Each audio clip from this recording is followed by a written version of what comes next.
Hi ಎಲ್ರಿಗೂ. ನಾನು ಅವ್ರ ಮದುವೆಗೆ ರೆಡಿಯಾಗಿ ಹೋಗ್ತಾ ಇದ್ದೀನಿ. ಸೊ ಇದೇ ಫೈನಲ್ ಲುಕ್ಕು ಮದುವೆದು. ಸರಿ ಅಂದ್ಬಿಟ್ಟು ದೊಡ್ಡಪ್ಪನೆಲ್ಲ ಮಾತಾಡ್ಸ್ಕೊಂಡು ಹೋದೆ, ಒಳಗೆ ಹೋದೆ. ಡೈರೆಕ್ಟು ಊಟಕ್ಕೆ ಹೋಗ್ಬಿಟ್ಟೆ. ಚಪ್ಪಗಳಿಂದ ಇಷ್ಟ ಒಬ್ಬಟ್ಟು ತಿಂದೆ.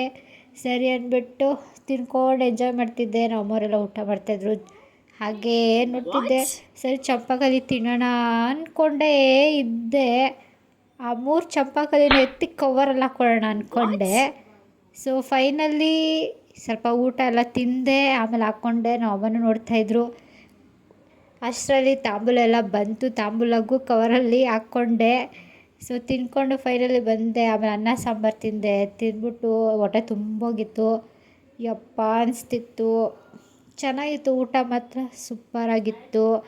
ಸೊ ಅನ್ನ ರಸಮು ಚೆನ್ನಾಗಿತ್ತು. ಬೋಟಿ ಏನು ತಿಂದಿಲ್ಲ. ಫೈನಲಿ ಮನೆಗೆ ಬಂದೆ. ಬೊಕ್ಕೆನ ಕಿಡ್ನಾಪ್ ಮಾಡಿ ಬಂದ್ಬಿಟ್ಟೆ, ಹೂವು ಚೆನ್ನಾಗಿತ್ತು ಅಂತ. ಸುಮ್ಮನೆ ಮನೆಗೆ ಎತ್ಕೊಬಂದೆ ಅಷ್ಟೇ. ಬಾಯ್ ಬಾಯ್ ಎಲ್ರಿಗೂ.